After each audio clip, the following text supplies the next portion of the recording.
దొరగారికి రథం ఎక్కి ప్రణవమేమో గుర్రాలు, బ్రహ్మగారేమో రథంతో, ఆయన ఎప్పుడు చేయలేదు ఆ పని. దొరగారి కారెక్కి రమ్మంటే నేను వచ్చేస్తాను, కానీ సడన్ గా ఓ రోజు దొరగారు పురాణానికి వెళ్దాం కోటేశ్వరారు ఎప్పుడు నేనే నడపడం ఏంటంటే, ఇవాళ మీరు నడపండి నేను పక్కన కూర్చుంటానన్నారు అనుకోండి, నా బతుకేమైపోవాలి. నేను పురాణం అంటే చెప్తాను, కానీ దొరగారిలో కారెక్కడ తోలగలను? నేను చెవులో రొద పెట్టేస్తున్నా 4 రోడ్ల సెంటర్లో, అన్నింటి మధ్యలోంచి నకులుడు సహదేవుడు రథాన్ని తీసుకెళ్ళిపోగలరు క్షేమంగా. నన్ను తీసుకెళ్ళమంటే ఏది వేయాలో ఇక్కడ ప్రారంభమైన రథం దొరగారు నడిపితే భూమి మీద నడుస్తుంది, నేను నడిపితే ఆకాశంలో నడుస్తుంది. ఎందుకని నాకు అలవాటు లేదు కనుక. చతుర్ముఖ బ్రహ్మగారు 4 ముఖాలతో వేదాలు చెప్పమంటే చెప్తారు, సృష్టి చేయమంటే చేస్తారు, కానీ ప్రణవాన్ని కొట్టుకోరదాకు అంటే రథానికి ఆయన ఏం కొడతారండి? అందులో సరస్వతీదేవి గంటగా మోగుతుంటే పక్కన ఇంత అల్లరా, అదే రథం, ఏమిటో ఈ రథం అన్నట్టు ఆయన. సరేలేండి, ఫోన్లే పాపం ఏదో పిల్లకాయలు చేస్తే ఇచ్చారు కదా, కాదండం ఎందుకు, మనం చేసే పనులండి భక్తికి ఈశ్వరుడు లొంగిపోతాడు, కానీ చిక్కుడుకాయలతో రథం కట్టి సూర్యుడిని ఎక్కమంటాం కదండి. మనం చెయ్యట్లా, దానికి చీపురు పుల్లలు పైగా గుచ్చేసి దాని మీద పెట్టేసి, అది ఓ చిక్కుడాకులో ఎంత పెద్ద రథం, ఆ రథం మీద సూర్యుడు ఎక్కాలట. ఏమిటండి దాన్ని అడిగారనుకోండి, సూర్యరథం అండి, సూర్యుడు ఎక్కుతాడు. ఆ తర్వాత వీళ్ళే ఏం చేస్తారు దాన్ని, ఆ ఇంట్లోనే పక్కన ఉన్న డస్ట్బిన్లోనో ఎందులోనో పట్టుకెళ్ళి పడేస్తున్నారు కదండి. ఆ పాటి కూడా లేదనమాట సూర్యుడు. ఇంకా నువ్వు చేసిన రథం ఎక్కాలంటే ఆయన ఇంత ఉండాలి. అంటే ఎవడైనా నిజంగా సూర్యుడు ఎలా కూర్చుంటే తీసుకుని గోళీకాయలా జైలు వేసుకోవచ్చు అనమాట సూర్యుడిని. వాడు ఇన్ని లోకాలకి వెలుగునిస్తున్నవాడు. మరి పుచ్చుకోవట్లా, మీరు చేసిన చిక్కుడుకాయల రథం ఎక్కకపోతే రథాలు ఎందుకు ఎడుతున్నారండి? మీరు చేసిన చిక్కుడుకాయల రథాలు ఆ పిడకల మీద బాగా పరవన్నం చేస్తే మంచి కాపు వాసన అంటారు, అదొక రకమైన కమ్మటి వాసన వస్తుంది, బాగా పచ్చగా పరవాన్నం అలా వండేసి, అది కూడా పాపం ఆయనకి ఏదో పని ఇంత పెట్టరు, 3 చిక్కుడాకుల్లో ఏదో కొంచెం పెడతారు, పెట్టి ఆ చిక్కుడుకాయల రథంలో కూర్చోవాలి ఆయన, ఆ ఉడికిపోకుండా మాడిపోకుండా కూర్చుని ఆ కొంచెం తినేసి మీకు ఆయుర్దాయం ఆరోగ్యం అన్నీ ఇచ్చేసి ఆయన మళ్ళీ రథం వెళ్ళిపోవాలి సూర్యమండలానికి. పోనీ ఇక్కడ కాకపోతే ఇంకో ఇంట్లో ఉంటుందా అంటే అన్ని ఇళ్లలోనూ చిక్కుడుకాయల రథాలే. మళ్ళీ చిక్కుడుకాయల రథం కాదు, క్యాలీఫ్లవర్ రథం కట్టండి అన్నారు అనుకోండి, ఋతువులో రావు క్యాలీఫ్లవర్, ఎవరు బెంగళూరు పట్టుకొస్తాడు. అందుకని ఈ ఋతువులో బాగా దొరికేటంటే పక్కింటి వాళ్ళని అడిగినా తుంపి 4 ఇచ్చేస్తారు. అందుకని చిక్కుడుకాయల రథాలే. మనం వాళ్ళంతా తిరిగి ఎక్కడ ఉంటుందండి నిజంగా. ఈశ్వరుడు యొక్క అనుగ్రహం ఏమిటో తెలుసా అండి, సంభారములను చూడడు, మీ శ్రద్ధ మాత్రమే చూస్తాడు. ఈ ఋతువులో ఈశ్వర ఇది దొరుకుతుంది బాగా, అందుకని ఇదే రథం కట్టే వచ్చి కూర్చుంటాడు. అలాగా సూక్ష్మరూపుడై వచ్చి కూర్చుని నువ్వు చిక్కుడాకులో పెట్టిన ఇంత పరమాన్నం తినేసి అబ్బబ్బబ్బబ్బా ఎంత పరమాన్నం పెట్టావు, ఎంత బాగుంది ఎంత బాగుంది ఎంత బాగుందని ఆశీర్వచనం చేసి వెళ్ళిపోతాడు. అలా అనకపోతే ఈశ్వరుడు ఎందుకవుతాడండి? భక్తికి వశుడవుతాడు ఆయన. కాబట్టి ఇప్పుడు శివుడు ఆ రథాన్ని చూసి ఏమిట్రా ఈ చక్రాలు నడపండి మీరు, ఓటు అటు ఎడుతోంది ఒకటి ఇటు ఎడుతోంది, ఇది కదలదు, ఎందుకురా ఈ రథం ఏమిటి తయారు చేయడం రా ఈ రథం అంతా, మీరు ఇది పట్టుకుని త్రిపురాసుల్ని సంహరించడానికి వెళ్ళినా నేను బుర్రుందిరా మీకు అని దెబ్బలాడేశాడు అనుకోండి, వాళ్ళందరూ ఇలా ఇలా ఇలా ఇలా వేళ్ళు విరిచేసుకోవాలి. కాబట్టి ఆయన అన్నట్టు ఓ నవ్వు నవ్వాడంతే, ఏమనలేదు. ఇది ఈశ్వరానుగ్రహాన్ని మీకు చూపిస్తుంది. ఇది ఎలా ఉంటుందంటే ఎలా చెయ్యాలి అన్న ఆలోచన లేకుండా చాలా గొప్పగా ఇంతకు ముందు ఎవ్వడు ఊహించని రీతిలో చెయ్యాలని అనిపించింది అనుకోండి, చాలా గొప్పగా పొగడాలనుకుంటే ఒక ఆయన ఎవరో పక్కనే సభలో ఉన్నటువంటి ఆయన్ని చూసి మహానుభావుడు ఇటువంటి కీర్తిశేషుడు ఎక్కడున్నాడని అడిగాడు. ఆయన బాగా పొగడాలనుకున్నాడు, ఇటువంటి కీర్తిశేషుడు అంటే చచ్చిపోయినాడని. ఆయన పాపం కుర్చీలోనే కూర్చున్నాడు, కీర్తిశేషుడు ఏంటి అంటే ఒక్కొక్కసారి ఆవేశం ఎక్కువైపోయింది అనుకోండి, అన్ని కొత్త తెచ్చేయాలి అంటే అసలు అలా తేకోవడం కూడా కొత్త తెచ్చేస్తే, నిన్ననే నేను పేపర్లో చదివాను, కొత్త లింగం కూడా తెచ్చేశారు గుళ్ళోకి. కాబట్టి ఆ ఆరాటం అలా ఉంటుంది ఒక్కొక్కసారి. అది మంచి కావచ్చు చెడు కావచ్చు, దాని గురించి నేను వ్యాఖ్యానించట్లేదు, దాన్ని ఒక ఉదాహరణగా చూపించానంతే. కాబట్టి ఇప్పుడు అది చాలా చిత్రంగా ఉంటుంది ఆర్తి. ఈ ఆర్తిలో అన్ని కొత్తవి, ఏమిటి కొత్తవి తెచ్చేశారు. ఇందులో మీరు చూడండి, అది శ్రీ మహావిష్ణువు యోగ నిద్రలో ఉండే సమయం అయితే ఈ బాణం వెడుతుందా ముందుకి, ఇన్ని అల్లర్లు, దానికి ఒక్కటి సరిగ్గా లేదు. నేను ఇప్పుడు మళ్ళీ ఆ రథం ఎందుకు యోగ్యము కాదు అని నేను మాట్లాడవలసి వచ్చింది అనుకోండి, మళ్ళీ వీటన్నింటినీ నేను తిప్పి చూపించాలి మీకు. తిప్పి చూపించాలంటే మాటలు కాదండి, ఆయనం అంటే ఏమిటి, ఆయనం సీల్ అయితే ఏమైపోతుంది, ఇలా చెప్పుకుంటూ వెళితే ఇదో 15 రోజులు పడుతుంది. కాబట్టి మీకు ఒక 2-3 ఉదాహరణలు నేను చూపించాను. కాబట్టి ఇటువంటి రథాన్ని ఎక్కబోయే ముందు శంకరుడు చూసి ఒక్క నవ్వు నవ్వేట. ఏమిట్రా ఈ రథం అని. అయినా ఎక్కాడు. ఆయన ఎక్కి ఓ పదండి అన్నాడు. అంటే ఎవరు కదలాలండి ముందు? ఎవరు కదలాలి? రథం ఎందుకు కదులుతుందండి? రథం లాగే కదా కదలాలి. రథం లాగా కదిలిపోతుంది. రథాన్ని లాగే గుర్రాలు కదలాలి. గుర్రాలు ఎవరు? వేదాలు. వేదాల్ని కదలమని ఎవరనాలి? ఆ ప్రణవం అనే కొరడా పట్టుకుని వేదాన్ని కొట్టాలి. ఎవరు కొట్టాలి? బ్రహ్మగారు కొట్టాలి. తన నోటితో చెప్పే వేదాన్ని తానెలా కొడతాడు ప్రణవం పెట్టైనా? అయినా సరే ఆయన అంటే డ్రైవింగ్ లేని వాడి సీట్లో కూర్చుంటే తాళం తిప్పడమే రానట్టు ఆయన అటు ఇటు చూసి ఏమిటో ఈ రథం మీద నన్ను కూర్చోబెట్టారు, చతుర్ముఖ బ్రహ్మగారు పెద్దవాడు రథం తోలంటే ఇచ్చే పదవి ఇవ్వాలి, అంతేకాని పెద్దవాడు కదా అని పనికి మేల పదవి ఇచ్చేస్తే ఆయన ఏం చేస్తారు పాపం? అది ఆయన చేసే పని కాదు. కోటేకరారు ఉపన్యాసం ఎంత బాగా చెప్తారో, మా ఇంట్లో నుయ్యి తవ్వి పెడదురు అంటే నేను ఎక్కడ కలుగుతాను? పురాణం చెప్పడానికి నుయ్యి తవ్వడానికి సంబంధం ఏంటి? ఏది చెప్పవలసింది చెప్పాలి పని. పోనీ పద్యం అర్థం కాలేదు, శివమహాపురాణం అయిపోయిన తర్వాత ఎప్పుడైనా అడుగుతాను చెప్పండి అనాలి, కానీ వేదిక దిగిపోగానే నేను అప్పున్నట్టు చొక్కా పట్టుకుని మళ్ళీ అనుమానాలు అడగకూడదు కదా. అలా ఇప్పుడు ఆయన్ని పాపం ఈ పదవి అప్పచెప్పారు. ఆ గుర్రాలు కదలాలి. ఇప్పుడు ఆ గుర్రాల్ని ఆయన అన్నాడు ఆ కదలండి అన్నాడు. అంతకన్నా ఆయనకి పాపం గుర్రాలు కొట్టడం అది ఆయన చేయలేడు. ఆయన చతుర్ముఖ బ్రహ్మగారు అంటే మహాసాధు పురుషుడు ఆయన. అంటే అవి ఏం చేశాయి? బ్రహ్మగారు ఆజ్ఞ బాగుండదు, కదలాలి. కదలబోయాయి, కింద పడిపోయాయి. ఎందుకు పడిపోయాయి? రథంలో కూర్చున్నవాడు ఎవరు? పరబ్రహ్మం. ఈ వేదాలు ఏం చెప్పాయి? యతో వాచో నివర్త్యం చ అప్రాప్య మనసా సహా. ఎక్కడ మనస్సు వాక్కు ఇంకా పని చెయ్యవో అక్కడ బ్రహ్మం ఉంది. వేదాలు బ్రహ్మము ఉండే చోటు చెప్పాయి తప్ప బ్రహ్మము ఉండే చోటుని మీకు దర్శనం చేయించలేవు. దానికి ఆ బలహీనత. ఎందుకని? శృతి ప్రమాణమును చెప్తుంది, పరబ్రహ్మమును చెప్తుంది తప్ప మీకు దర్శనం చేయించదు. దర్శనం మీ యోగ్యతా సిద్ధి వలన వస్తుంది, మీ భక్తి వలన, జ్ఞానము వలన వస్తుంది. కాబట్టి ఇప్పుడు వేదము పరబ్రహ్మమును ఎలా తీసుకెళ్ళగలదు? అప్పుడు వేదము ఈశ్వరుణ్ణి కలిపేయగలిగినటువంటిది అయిపోతుంది. కాబట్టి వేదము తన స్థితిలో తాను ఉండిపోవాలి.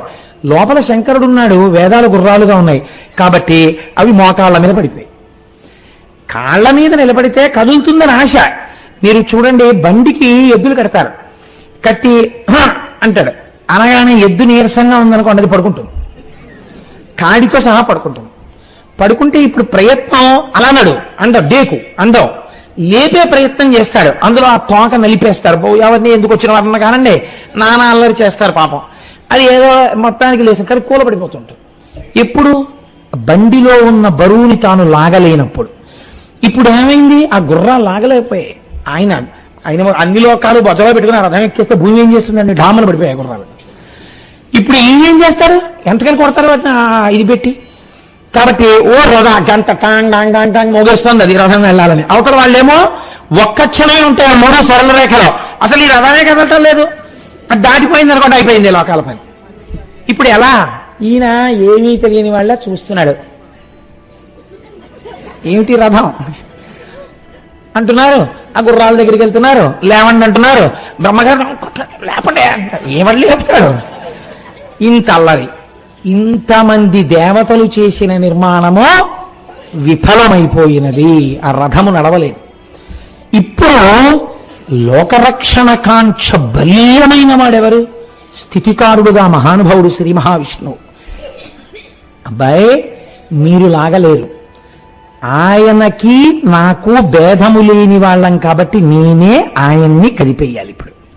ఇప్పుడు ఆయనే వృషభం అయిపోయి ఆయనే వృషభముగా మారిపోయి ఆ రథాన్ని లాగేయడం మొదలుపెట్టాడు. ఇదే శంకరాచార్యుల వారు శివానంద లహరిలో చెప్పారు. బాణత్వం వృషభత్వమర్ధవపుషా భార్యాత్వమార్యాపతే ఘోణిత్వం సఖితామృదంగవహత చేత్యాది రూపం తథౌ తత్పాదే నయనార్పణం చ కృతవాన్ తద్దేహభాగో హరి పూజ్యాత్ పూజ్యతరస్య ఏ వహిమచేత్కో వా తదన్యోధికా. బాణత్వం కాసేపు ఆగి ఇంద్రుడు కానీ బాణం ఎలా అవుతాడు. వృషభత్వం ఆ వృషభములు రథాన్ని లాగలేకపోతే ఆయనే వృషభమై లాగారు. బాణత్వం వృషభత్వమర్ధవపుషా భార్యాత్వం మోహిని రూపంలో అయ్యప్ప స్వామి వారి జననములకు కారణమై శంకరుడికి అర్ధాంగి అయ్యారు. బాణత్వం వృషభత్వమర్ధవపుషా భార్యాత్వమార్యాపతే ఘోనిత్వం. ఒకసారి శ్వేతవరాహ రూపంలో భూమిని తవ్వుతూ కిందకెళ్లి శివుడి యొక్క ఆదిని కనిపెట్టలేకపోయానని సత్వగుణంతో మాట్లాడారు. కాబట్టి ఘోనిత్వం. సఖిత, ఆయన మనస్సుని సంతోషపెట్టారు ఒకనాడు మోహినిగా. సఖిత మృదంగవహత, సంధ్యాకాలంలో నృత్యం చేస్తున్నప్పుడు మధ్యలో వాయిస్తుంటారు. మృదంగవహత చేత్యాది రూపం తథౌ తత్పాదే నయనార్పణంచ కృతవాన్. ఒకానొకసారి సహస్ర కమలములతో శివలింగాన్ని అర్చన చేస్తున్నారు. ఆయన చేస్తున్నప్పుడు శంకరుడు పరీక్ష చేద్దామని ఒక్క పువ్వు తగ్గిపోయేటట్టు చేశాడు. మనలా చెయ్యరుగా ఆయన పూజ చేస్తే. నామము పువ్వు ఏకీకృతము, 3 ఏకీకృతమైతే పూజ అంటారు మనోవాక్కాయ కర్మలు. కాబట్టి ఇప్పుడు ఆయన ఒక్కొక్క పువ్వు వేస్తున్నారు. 1000వ నామం దగ్గరికి వచ్చేటప్పటికి పళ్ళెం ఖాళీ పువ్వు లేదు. ఇప్పుడు పువ్వు లేకపోతే ఆయన ఆలోచించారట. రామ కమల పత్రాక్ష అని కదా అంటాం. ఆయన కన్నులు అరవిందముల తామర పూల్లా ఉంటాయి. అందుకని ఒక గుడ్డు పీకి శంకరుడి కంటి మీద పాదాల మీద వేశారట. వేస్తే నేత్రార్పణేశ్వరలింగము అని తమిళనాడులో ఉందండి ఆ దేవాలయం. కాబట్టి ఇప్పుడు శంకరుడు ప్రత్యక్షమై ఎంత గొప్పగా పూజ చేశావో నా మీద భక్తితో అని తమ శరీరంలో అర్ధభాగాన్ని శ్రీ మహావిష్ణువుకి ఇచ్చేశారు. అదే హరిహర రూపము. మీరు దాని అందం చూడాలంటే హైదరాబాద్ ఫిలిం నగర్ వాళ్ళు సినిమా యాక్టర్లందరూ కట్టినటువంటి దేవాలయంలో ఈ హరిహర రూపం ఉంటుందండి. అద్భుతం. మీరు ఎప్పుడైనా వెడితే చూడండి, చాలా బాగుంటుంది. ఒక పక్క విష్ణువు, ఒక పక్క శివుడు ఒకే శరీరంలో ఉంటారు. చాలా గొప్పగా ఉంటుంది. ఆ హరిహర రూపమే తిక్కన గారికి ప్రత్యక్షమై ఆయన దగ్గర ఆ మహాభారతంలో ఆయన ఆంధ్రీకరించిన భాగాన్ని స్వీకరించి ఆ తిక్కన గారిని కృతార్థుణ్ణి చేశాడు ఆ హరిహరమూర్తి. కనుక ఇటువంటి శ్రీమన్నారాయణుడు ఇప్పుడు వృషభమై ఆ రథాన్ని లాగుతున్నారు. లాగుతుంటే మెల్లిగా ఎలాగైతేనే ఆ రథం కదిలిందని మీరు అనుకోండి. రథం కదిలింది. ఇప్పుడు ఈ మేరు పర్వతాన్ని ధనస్సుగా పట్టుకోవాలి. వీళ్ళందరూ వికలాడుతున్నారు త్రిపురాసురులు. ఎందుకని? అధర్మంలో ఉన్నారు, మదమెక్కి ఉన్నారు. ఒక్క క్షణంలో మమ్మల్ని కొడతాడని.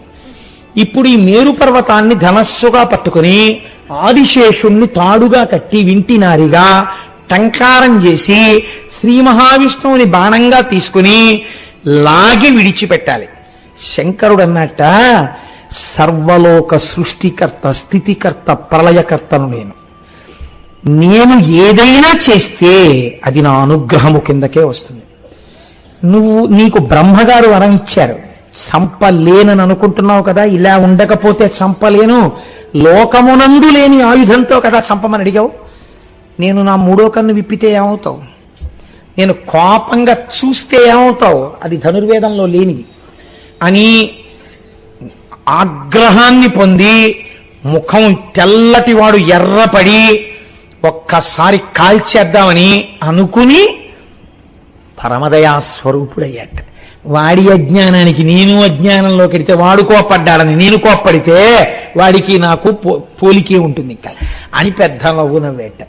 దయాసముద్రుడై ఆ త్రిపురాసురులను సంహారం చేయడం కోసమని 3వ కన్ను విప్పబోతున్నట్ట.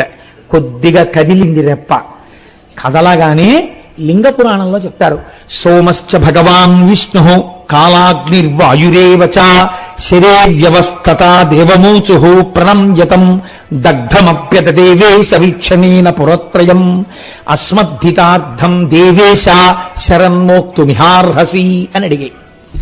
ఆనాడు శ్రీ మహావిష్ణువు, సోముడు, కాలాగ్ని ఇవన్నీ కలిసి బాణంగా వచ్చి, ఈశ్వర ఒక్కసారి మీ చేతితో మీరు స్పృశించి బాణమని పట్టుకొని మీ యొక్క ధనస్సునిలా చేత్తో పట్టుకుని ఆ ఆదిశేషుణ్ణి వింటినారిగా మీరు వంగి కట్టి పైకి లేచి ఈ బాణాన్ని తగిలించి ఆకర్ణాంతము మీరు లాగితే మీ చెవిదాకా వచ్చి మీలో ఉన్న శక్తి మాలోకి ప్రసరించాక మీ బాణము మీ ధనస్సు నుండి వినిర్ముక్తమై త్రిపురాసుర సంహారం చెయ్యాలని మాకు కోరిక. అందుకని మమ్మల్ని బాణంగా ముట్టుకోండి అని అడిగారు. అప్పుడు శంకరుడు నవ్వి ఈ బాణాన్ని తీసుకుని సంధించి విడిచిపెట్టాడు. ఒక్క బాణం అన్నీ అడిగారు. దగ్ధమై బూది కుప్పలై కింద పడిపోయింది త్రిపురాములు. ఇది త్రిపురాసుర సంహారము అని శాస్త్రం పిలిచింది. రక్కసులతోడ త్రిపురంబులు ఉక్కుమాలి కాలి బూడిదయే భువి కూలే అంత దేవదుందుభినాదములు తెజరిల్లి హరులిపై పుష్పవృష్టి పెల్లడరి కురిసే. శంకరుడి మీద బ్రహ్మాండమైనటువంటి పుష్పవృష్టి కురిసింది. అయితే మీకు నేను ఒక విషయం చెప్పాను. పతంజలి అని మనకి ఒక మహానుభావుడు, ఆయన నటరాజస్వామి వారి యొక్క తాండవాన్ని చూస్తూ ఉంటాడు. ఆయన కిందంతా పావుగా ఉంటాడు, తలకాయ ఒక్కటి మనుష్యుడి తలకాయ ఉంటుంది. ఆయన చేతులు కట్టుకుని తాండవం చేస్తున్నప్పుడు నవ్వారు ఆయన్ని చూసి కొందరు. ఎలా ఉన్నాడో చూడు, ఆ నాట్యాన్ని అంత శ్రద్ధగా చూస్తాడు కానీ నాట్యం చేయడానికి కాళ్ళున్నాయా చేతులున్నాయా అన్నారు. అంటే ఆయన వెంటనే ప్రకటన చేశారు సభలో. ఆయన అన్నారు, నాకు కాళ్ళు చేతులు లేవని కదా అంటున్నారు. కాళ్ళంటే కింద పొడుగ్గా ఉంటాయి, చేతులంటే పైన, కాబట్టి మీకు కాళ్ళు కొమ్ములు ఉన్నాయని గర్వం. నేను కాళ్ళు అంటే దీర్ఘాలు లేకుండా, కొమ్ములు అంటే ఐత్వం లేకుండా నేను చూసిన తాండవాన్ని శ్లోకాలుగా చెప్తాను. మీరు అనుభవించారో నేను అనుభవించారో చూద్దురుగానని ఆయన నటరాజ స్థవము అని చేశారు పతంజలి. ఎంత గొప్ప శ్లోకాలు, ఒక్క దీర్ఘాక్షరం ఉండదు, ఒక్క చోట ఎక్కడ ఐత్వం కానీ ఔత్వం కానీ ఆయన ప్రయోగించారు. అందులో ఏది చెప్తారో శివతాండవం చెప్తారు ఆయన. ఒక శ్లోకం మీకు ఎప్పుడో నేను చెప్పినట్టు గుర్తు, ఇంకొక శ్లోకాన్ని అవధరించండి. ఇవాళ అది త్రిపురాసుర సంహారంతో కూడుకుని ఉంటుంది. హరం త్రిపుర భంజన మనంత కృత కంకణ మఖండ దయమంతరహితం విరించి సుర సంహతి పురందర విచింతిత పదం తరుణ చంద్రమకుటం పరం పదవి ఖండిత యమం భసిత మండిత తనుం మదన వంచన పరం చిరంతన మముం ప్రణత సంచిత నిధిం పరచిదంబర నటం హృది భజ అన్నారు. ఏమి కవిత్వం అండి మహానుభావుడికి, నిజంగా ఆ శంకరానుగ్రహంతో పడ్డాయి ఆయనకి. హరం హరుడు, త్రిపుర భంజన మనంత కృత కంకణ మఖండ దయమంతరహితం. ఎంతగా లోపల ఆయన ధ్యానం చేశారో చూడండి. అపారమైన దయతో త్రిపురములను కాల్చినవాడు అన్నారు ఆయన. అపారమైన దయతో త్రిపురములను కాల్చడం అంటే ఏమిటో తెలుసా అండి? మీరు బాగా పట్టుకోండి విషయాన్ని. త్రిపురములు ఎక్కడుంటాయి? ఇక్కడే ఉంటాయి త్రిపురాలు. ఏమిటో తెలుసా అండి? స్థూల, సూక్ష్మ, కారణ అన్న 3 శరీరాలతో జాగ్రత్త, స్వప్న, సుషుప్తి, సృష్టి, స్థితి, లయ అనబడే 3 జరుగుతుండడం. మీరు చూడండి, మనం ఏం చేస్తాం? జాగ్రత్త అంటే ఇప్పుడు తెలివేసున్నామో నేను గుర్తు. మనం అందరికీ ఇంద్రియాలు పనిచేస్తున్నాయి, కళ్ళు చూస్తున్నాయి, చెవులు వింటున్నాయి. ఇలా ఇంద్రియములు అన్నీ పనిచేస్తూ ఉన్నటువంటి అవస్థకి జాగృతావస్థ అని పేరు. దీన్నే స్థితి అని పిలుస్తుంది శాస్త్రం. రెండవది సృష్టి, అది స్వప్నావస్థ. అప్పుడు ఇంద్రియములు ఏవి పనిచేయవు. కన్ను కొంచెం తెరుచుకునున్నా ఏమీ కనపడదు. నిద్రపోతూ పురాణం వింటే లోపలికి ఏమీ వెళ్ళదు కదండి. చెవి ఉంటుంది కానీ ఏది స్వప్నావస్థ అంటే అప్పుడు ఈ లోకం ఉండదు. అది విచిత్రం. ఇప్పుడు మీరు చూసినవన్నీ అసత్యమైపోతాయి, ఇవే ఉండవు. అప్పుడేమున్నాయి? అనుభూతులు ఉంటాయి అప్పుడు కూడా. అప్పుడు మనస్సు ఏదో సృష్టిస్తుంది, ఓ కాశీ పట్టణాన్ని సృష్టిస్తుంది. అందులో మీరు అభిషేకం చేసుకుంటే ఆనందం. ఒక వ్యక్తి అమాంతం కొరడా పట్టుకొచ్చి మిమ్మల్ని కొట్టేస్తున్నట్టు కలొస్తుంది. ఒళ్ళు నొప్పులు, బాధ, రక్షించేవాడెవరు అని బెంగ. ఇంట్లో ఎక్కడి నుంచో దొరగారు వచ్చి ఎందుకు కొడతావు కోటేశ్వరారిని అని అడిగేటప్పుడు కూడా పారిపోయాడు. అమ్మయ్య, దొరగారు వచ్చి రక్షించారనుకున్నాడు. తెలివి వచ్చేసి దిక్కుమాల కల ఒళ్ళంతా నిప్పులేనరా బాబు, ఏడు ఇలా కొరడాలు పెట్టి కొడుతున్నట్టు కల వచ్చిందని ఇంకా అక్కడి నుంచి ఎవడో దొరుకుతాడు తేరగా. వాడిని బతుకుని ఇలా కల వచ్చింది ఏమవుతుందండి అంటే, నువ్వు బాగా వాత పైత్యములు కలిగే పదార్థాలు తినబడుకుంటే రావేమిటి ఇలాంటి కల్లో, కాబట్టి అవమానం అని చెప్పలేక పర్వాలేదో అభిషేకం చేయించుకోండి అనాలి ఇంకా కదండి. కాబట్టి స్వప్నావస్థ యందు మనస్సు సృష్టి చేస్తుంది, లయమునందు సుషుప్తి. ఏమీ తెలియదు, మనస్సు సృష్టి కూడా ఉండవు, అన్నీ వెళ్ళిపోయి కారణమైనటువంటి శరీరంలోకి వెళ్ళిపోతాయి. ఏముంది? ఏమీ లేదు, సంతోషంగా ఉన్నారంతే. కానీ ఈ 3 కూడా 3 అవస్థలు. 80 ఏళ్ళు బతికినా, 90 ఏళ్ళు బతికినా, 60 ఏళ్ళు బతికినా, ఎన్నేళ్లు బతికినా వాడు అనుభవించేవి ఈ 3 అవస్థలే. స్థూల సూక్ష్మ కారణ శరీరములతో అనుభవించేటటువంటి జాగ్రత్త, స్వప్న, సుషుప్తి. 4వదొకటి ఉంటుంది, దాని పేరు తురీయము అంటారు. తురీయములో ఉన్నవాడు ఈ మూడిటికి సాక్షి. రమణ మహర్షిని ఒక ఆయన అడిగారు, మీరు నిద్రపోతారా అని అడిగారు. అడిగితే ఆయన అన్నారు, నేను నిద్రకు సాక్షి అన్నారు. అంటే ఎలా? ఈ శరీరం నిద్రపోతుంది, దీంట్లో ఉన్న ఇంద్రియాలు నిద్రపోతున్నాయి, ఈ మనస్సు ఆత్మలోకి వెళ్ళిపోయింది, మనస్సు కారణ శరీరంలోకి వెళ్ళిపోయింది, ఈ శరీరము ఇప్పుడు సుషుప్తిలో ఉంది అని సుషుప్తిలో ఉన్న శరీరాన్ని ఆయన సాక్షిగా చూస్తూ ఉండేవారు. ఇది మళ్ళీ లేచాక ఇది లేచింది అన్న ఆత్మ చైతన్యంతో సాక్షిగా ఉంటారు. అది చాలా గొప్ప స్థితి, అది అందరికీ రాదు. అటువంటి స్థితికి 4వది తురీయము అని పిలుస్తారు. ఈ తురీయము చేరడానికి ఈ 3 అవస్థలు తెలుసుకోవాలి. మనం ఈ 3 కాకుండా 4వ దానికి వెళ్ళాలి అని. ఈ 4వ దానికి వెళ్ళరు. ఈ 4వది చేరడానికి మొదట ఏది ఉండాలో తెలుసా అండి? పరమ భక్తి ముందు ఏర్పడాలి భగవంతుడి యందు. భగవంతుడి యందు భక్తి ఏర్పడితే, లేకపోతే మీకు ఎప్పుడు ఏ భావన ఉంటుంది? మాయ వలన ఇవే చాలా సుందరంగా ఉన్నాయి, ఎంత బాగున్నాయో అనుకుని ఇంద్రియాలతో లేవడం, కనపడ్డవన్నీ చూడండి, ఆవులు వెళ్ళిపోతూ వెళ్ళిపోతూ ఇలా ఏదో చెట్టు కనపడితే అని తినేస్తుంది, ఆ గడ్డి తినేస్తుంది, మొక్కలు తినేస్తుంది. అలా వంటింట్లోకి వెళ్ళడం, ఓ శౌచం అక్కర్లేదు, కాళ్ళు కడుక్కోక్కర్లేదు, చేతులు కడుక్కోక్కర్లేదు, ఆ గూట్లో డబ్బా తీసుకోవడం, జంతికలు తినేస్తూ నవ్వులతో నిలబడడం, ఆవులాగో గేదిలాగో అలా రోడ్డు మీద వెళ్ళిపోతూ ఉండడం. ఆ మురుగుడు కాలం పక్కన ఏదో బండి ఉంటుంది, ఆ బండి దగ్గరికి వెళ్ళిపోవడం, ఏదో అని చూస్తాను, అవి తినేస్తుండడం. రైల్లో వెళ్ళిపోతూ తినేస్తుండ, బస్సులో వెళ్ళిపోతూ తినేస్తుండ. ఏదో అంతరమై శరీరం నిలబడక తినేస్తే పర్వాలేదు, ఏదో ఒకటి తినేయడం, ఎందుకంటే ఏమీ తోచట్లేదు, ఏమైనా పెడదు. మీరు చూడండి, ఏం తోచకపోవడం ఏంటండి? లోకంలో ఇంత వాంగ్మయం ఉంటే నీకు అసలు తోచకపోవడం అన్న మాట ఎలా వచ్చింది? టైం సరిపోలేదని పెద్దలు ఏడుస్తున్నారా? ఏమీ తోచట్లేదని అడగడు, ఏమీ తోచట్లేదు ఏమైనా పెడదు అంటే. ఏమీ తోచట్లేదని ఇలా అడుగుతాడు మొగుడని కొంతమంది పిల్లలు పాపం జంతికలు చెగోడీలు చేసి పెడతారు. ఎందుకండి ఇవి అని మీరు అడిగారు అనుకోండి, ఎందుకండి స్వీట్ స్టాల్లో అన్ని చేసి పెట్టారండి, ఆయన ఏదో ఒకటి తింటుంటారండి తోచదు అని. నిజంగా అప్పుడు మీకు అలాంటి యజమానిని చూసినప్పుడు ఎంత జాలి కలుగుతుంది అంటే, ఏం తోచకపోవడం ఏమిటి, ఆవిడ చెయ్యడం ఏమిటి, ఈయన ఏమీ తోచనప్పుడు తింటూ ఉండడం ఏమిటి, ఎందుకు అదంతానో అనిపిస్తుంది కదా మనకి. అలా జాగ్రత్త, స్వప్న, సుషుప్తి 3 అవస్థలు వీటిలోనే తిరుగుతూ ఉండదు. ఇవి చాలా సుందరంగా ఉంటాయి. మనకి జాగ్రత్త లేచి ఇంద్రియాలతో అనుభవించడం, ఇంద్రియాలతో అనుభవించేసిన తర్వాత అలసట వచ్చేస్తుంది. అది చాలా పురాణం వినేసేవాళ్ళగా, పరమభక్తి ఉన్న వాళ్ళ వెళ్ళిపోయి ఫస్ట్ లైన్లోనో 2వ లైన్లోనో కూర్చుని అని నిద్రపోవడం. ఎక్కడైనా వచ్చేస్తుంది ఆ నిద్ర. కాబట్టి ఇప్పుడు ఏమైపోయింది? స్వప్న, సుషుప్తి. ఇంకా ఎక్కువైపోతే పక్క వాళ్ళ మీద పడిపోతూ ఉండడం, ఆనందం. అప్పుడు మైక్లోనో లేకపోతే పక్క వాళ్ళలో చెప్తే మళ్ళీ ఒకసారి బహిర్ముఖులు అవుతూ ఉండడం, జాగ్రత్త. ఈ 3 తప్ప మనకి ఏం తెలుసు? 4వది మనకి తెలియనే తెలియదు. ఈ 3తోటే సుందరం. అబ్బా ఎంత బాగుంటుందో, లేచి తిరిగితే సంతోషం, ఏమీ తోచకపోతే తింటుండడం, ఏమీ తోచకపోతే ఇంకోటి తినేస్తుండడం వాళ్ళ ఇంటికి వెళ్ళి, ఏమీ తోచకపోతే ఉట్టిగా తిరుగుతుండడం రోడ్డు మీద. ఎన్ని జీవులు చచ్చిపోతున్నాయో నువ్వు తిరుగుతుంటే. ఏ తోచకపోవడం ఏమిటి, తిరగడం ఏమి? నువ్వు కూర్చుని చదువుకో, కూర్చుని ధ్యానం చేసుకో, స్నానం చేసి కాసేపు కూర్చుని పురాణం చదువుకో, ఓ సహస్రం చదువుకో. ఏం తోచట్లేదండి, ఎలా పోదాం అన్నాం. ఏం తోచట్లేదండి అని, అబ్బో ఇప్పుడైతే అసలు కలిపురుషుడి యొక్క సమస్త ప్రభావ రాశి తీసుకొచ్చి రాశీభూతం చేస్తే ఒక టీవీ అనబడేది ఒకటి వచ్చేసింది. దానికి ఒక చెయ్యలు పుట్టింది, దాని పేరు సెల్లు. ఎన్ని వచ్చేసాయో చక్కగా. పూర్వం అంటే టీవీ అయితే ఇంట్లోనే ఉండి పాడు చేయగలరు, వెంట వచ్చి పాడు చేయడానికి ఒకటి ఉండాలి, సెల్లు. అది మోటార్ సైకిల్ మీద, ఓవర్ బ్రిడ్జి మీద, కారులో ఇలా తాదాత్మ్యతతో నడిపేస్తుండడం, ఎవడి మీద ఎక్కేస్తారో తెలియదు.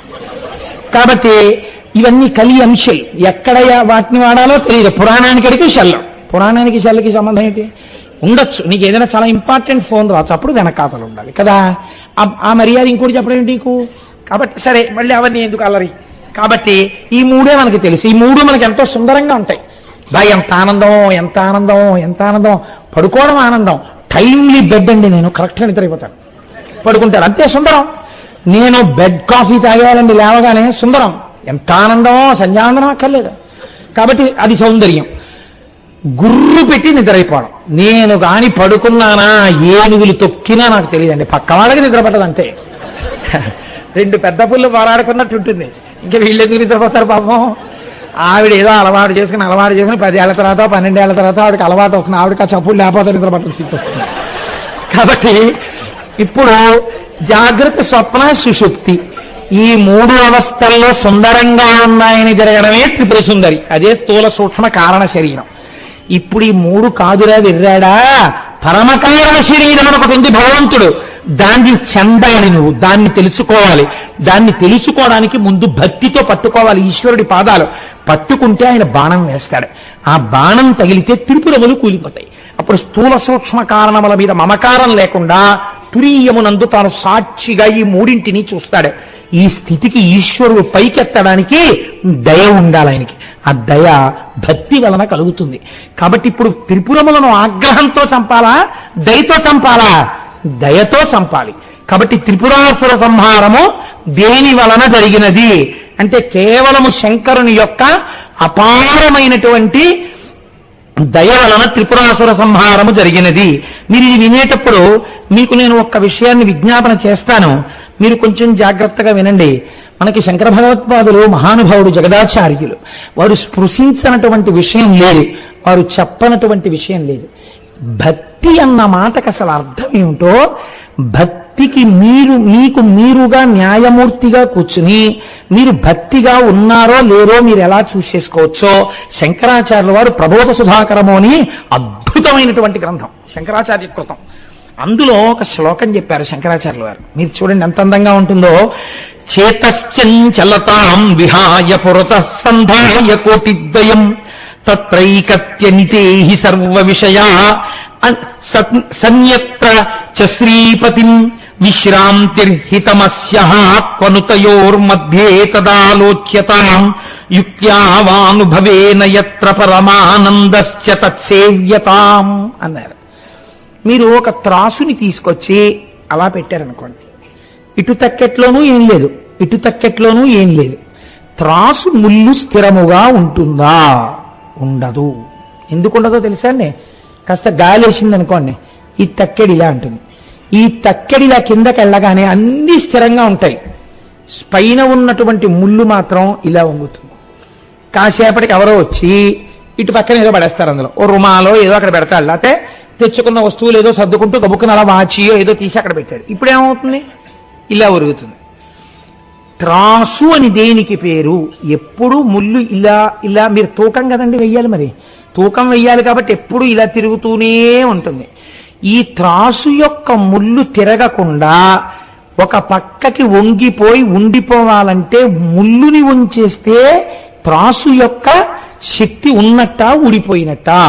ముళ్ళు విరిగిపోయి పక్కకు వంగిపోయింది అనుకోండి, ఇప్పుడు మీరు దాన్ని త్రాసు అని పిలుస్తారా? అందులో చూస్తే ఒప్పుకుంటారా? ఒప్పుకోరు. ఇందులో పదార్థం పడినప్పుడు ఇటువైపు బరువు ఎక్కువగా ఉన్నది అని ఇటు పక్కకి వంగిపోయి ఉండిపోయింది అనుకోండి, అప్పుడు అది త్రాసు కదండి. అప్పుడు ఇది ఎంత బరువు అంటే ఇటు పక్కన మీరు ఏవి తీసుకొచ్చి ఎన్ని తీసుకొచ్చి పెట్టండి, ఇంకా ఈ ముళ్ళు కదలదు. ఎందుకు కదలదు ఈ ముళ్ళు? ఇటు బరువు చాలా ఎక్కువ, దీంతో సమానమైంది అటు లేదు. ఎన్ని తెచ్చి మీరు పెట్టండి, దీని బరువుకు అటు సరిపోవట్లేదు. సరిపోకపోతే ఏమవుతుంది? ఒక ఉదాహరణకి మీరు తేలిగ్గా అర్థం అవడానికి చెప్తాను. ఒక కేజీ రాయి ఉంది మీ దగ్గర, ఒక 500 గ్రాముల రాళ్ళు ఉన్నాయి. మీరు కేజీ రాయిని తీసుకొచ్చి ఇటు పక్కన పెట్టారు, 100 గ్రాముల రాయిని తీసి యువతల పక్కన పెట్టారు, లేవలేదు. 200 గ్రాములు పెట్టారు, లేవలేదు. 300 గ్రాములు పెట్టారు, లేవలేదు. 400 గ్రాములు పెట్టారు, లేవదు. 500 గ్రాములు పెట్టారు, లేవదు. పెట్టడానికి మీ దగ్గర ఇంకేమైనా ఉందా? లేదు. ముళ్ళు ఏమైపోయింది? అటువైపే చూపిస్తూ ఉండిపోయింది. నీ భక్తి అనబడేటటువంటిది ఇలా సూచిగా వంగిపోవాలంటే ఒకటి నేర్చుకో. యువతల వైపు తక్కెట్లో పరమేశ్వరుణ్ణి కూర్చోపెట్టు, భగవంతుణ్ణి కూర్చోపెట్టు. నీ మనస్సులో బరువు ఎటువైపుకి వంగి ఉంటుంది, అటే. ఇటువైపుకి ఏం పడుతున్నాయి? దానితో తుల్యమైనవి ఇంకా ప్రపంచంలో లేవు.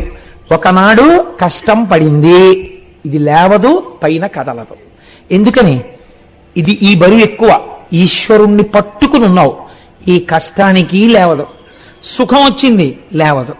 కష్టం వచ్చింది, ఏ జన్మలో ఏ పాపం చేశానోనండి ఈశ్వరుడు ఇలా తీసేశాడు. లేచి కదిలిందా? కదలలేదు, అలాగే ఉన్నావు. ఎందుకని? దీన్ని పట్టుకుని ఉన్నావు, ఇది దీని బరువు ఎక్కువ. ఒకనాడు సుఖం వచ్చింది, ఈశ్వరానుగ్రహం అండి, ఆ స్వామి నన్ను రక్షించడానికి నాకు ఈ సుఖం ఇచ్చాడు. ఇప్పుడు కదిలిందా? ఇప్పుడు కదలలేదు. కష్టమునందు సుఖమునందు కదలకుండా తక్కెడ ఒక పక్కకి వంగిపోయిందని పైన ఉన్న సూచి ఇటు తిరిగిపోయినట్టు యువతల తక్కెట్లోకి ఏవి పడుతున్నా కదలని తక్కెడగా అవతల వైపుకి బరువు పెట్టగలిగితే, నీవు ఈశ్వరుణ్ణి కూర్చోపెట్టగలిగితే, అన్ని ఎన్ని వచ్చినా దీని వలన దాని ఎందుకు కదలిక లేకపోతే, నువ్వు అలా ఉండిపోతే, అప్పుడు నీ మీద త్రిపురాసుర సంహారం జరగడానికి ఆవశ్యకమైన బాణం వేయడానికి ఈశ్వరుడు సిద్ధంగా ఉన్నాడు. ఈ భక్తి వలన జ్ఞానం వస్తోంది. నీవు భక్తిగా ఉన్నావో లేదో నీ మనస్సుని చూస్తూ ఉండు. కష్టం వచ్చింది, కదిలిపోయింది అనుకోండి, అంటే నా భక్తిని కొంచెం పెంచాలి. స్వామి అనుగ్రహంగా నేను దీన్ని తీసుకోలేకపోతున్నాను, ఈశ్వర అనుగ్రహం. ఈశ్వర నా మనస్సుని ఇంకా పొందిక చెయ్యి, ఈ పాటి కదలిక లేకుండా చూడు. మళ్ళీ ఎవరికి చెప్పాలి? వీధిలోకి వచ్చి ఎవరికో చెప్పక్కర్లేదు, ఈశ్వరుడికి చెప్పాలి. ఈ కష్టానికి కదులుతోంది నా మనస్సు, కాబట్టి ఈశ్వర భక్తి కుదిరి లేదు. సుఖం వచ్చింది, ఇలా ఇలా ఇలా ఇలా ఇలా అన్నావు, ఊరంతా ఇది నాది నాది అంటున్నావు అనకు. ఈశ్వరానుగ్రహం అంటే ఒక చిరునవ్వునవ్వు. ఎవరికైనా ఏదైనా పెడుతున్నప్పుడు కూడా ముందు పెద్దల దగ్గరికి వెళ్ళి, పరమేశ్వరానుగ్రహం వల్ల మా ఇంట్లో ఈ శుభం జరుగుతోందండి, ఈశ్వరానుగ్రహంగా ఈ శుభం జరిగింది కాబట్టి మీ ఆశీస్సులు పొంది ఇటువంటి సుఖాల కలగడం వలన నా మనస్సు మరింత పూనిక ఈశ్వర పాదముల యందు పొందుగాక అని మీ ఆశీర్వచనం కోసం వచ్చారు అని అనేవాడు ఒకడు కనపడితే పొంగిపోవాలి ఆ రోజున. అంటే ఆయన కదలలేదు. దుఃఖం రాకుండా ఉంటుంది ఏంటండి? ఏదో దుఃఖం వచ్చింది, దుఃఖమునకు కదలకుండా మీరు మొదట్లో ఉండలేరు, నటనైపోతుంది. అది కదులుతుంది మనస్సు, మళ్ళీ దాన్ని వెనక్కి తేవాలి. తక్కెడ పట్టుకున్నప్పుడు చూడండి, ఇలా పట్టుకుంటాడు, కొంచెం కదులుతుంది, ఏం చేస్తాడు? ఇటువైపు వేసిన బరువుతో సమానం చేయాలంటే ఇందులో కొంత తీసేస్తాడు, మళ్ళీ కొంచెం వేస్తాడు. అటు ఊగి ఇటు ఊగి సమానం అయిపోతే అప్పుడు దీన్ని తీసేస్తాడు. కొలమానం ఏది? ఇదే. అలా ఊగడాన్ని అవకాశం ఇవ్వక అసలు మొదట్లో ఊగుతుంది, ఏది వేసినా ఊగుతుంటుంది. నువ్వు బాగా ఇటువైపు బరువుకి తాదాత్మ్యం పొందేస్తే అసలు ఇది కదలది. ఇటువైపు వేస్తూ ఉండడమే, తీస్తూ ఉండడమే, ఏది వేయి ఏది తీ, తక్కెడటే ఉంటుంది. అంటే తన మనసు మాత్రం కదలదు, కదిలినట్టు కనపడతాడు. బాగుండదు కాబట్టి లోకంలో, లోపల మాత్రం తాను అలాగే ఉన్నాడు. అన్నిటి యందు ఈశ్వరుడి యొక్క అనుగ్రహాన్ని, ఈశ్వర విభూతిని దర్శించుకుంటూ వెళ్ళిపోతాడు. అందుకే అలా దర్శించగలిగిన సమర్థత కలిగిన ధర్మము కాబట్టే సనాతన ధర్మం ఒక్కటే మృత్యు రావద్దని అడగలేదు, మృత్యు దేవత అంది. మీరు చూడండి, ఈ శరీరము జర్జరీభూతం అయిపోతుంది, వృద్ధాప్యం వచ్చేస్తుంది, ముడతలు పడిపోతుంది, ఏమి వినపడవు, ఏమి కనపడవు. ఇంకా శరీరంలో ఆ గూటి యందు ఉండాలని కోరకూడదు.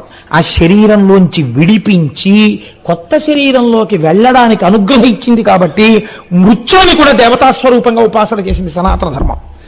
అకాల మృత్యు వద్దంది తప్ప పండిపోయిన పండు నేలరాలకూడదని మీరు అరక్కూడదు.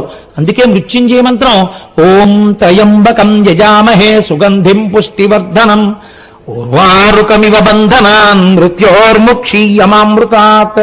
దోసపండు విడిపోయినట్టు విడిపోమని చెప్పింది. ఇది నీ భక్తి తక్కెట వలన నువ్వు నిరూపించుకుంటూ ఉండు. రోజు ప్రతిరోజు రాత్రి పడుకోబోయే ముందు ఎన్నింటికి కదిలిపోయావు, ఎన్నింటికి నిభాయించుకున్నావు, ఏవి వింటున్నా నవ్వుతూ ఎన్నింటికి మాట్లాడగలిగావు, ఎన్నింటి యందు ఇలా పళ్ళు పటపటలాడించేశావు.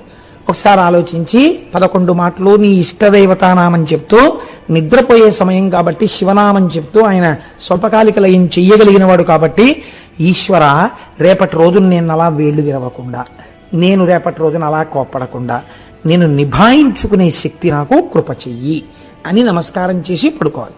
ఇది సాధన. అలా చెయ్యగా చెయ్యగా చెయ్యగా ఈ తక్కెడ లేవదు, అప్పుడు త్రిపురాసుర సంహారం అవుతుంది అని మనకి శాస్త్రం మనం ఎక్కవలసినటువంటి మెట్లని శంకర భగవత్పాదులు చేసినటువంటి ప్రబోధ సుధాకరంతో అనుసంధానం చేసుకుని చూసినప్పుడు ఈ రాక్షస సంహారము మన యొక్క ఉన్నతిని చూపిస్తుంది. కాబట్టి ఈశ్వరుడి యొక్క లీలలలో దీనిని చాలా గొప్ప లీలగా చెప్తారు.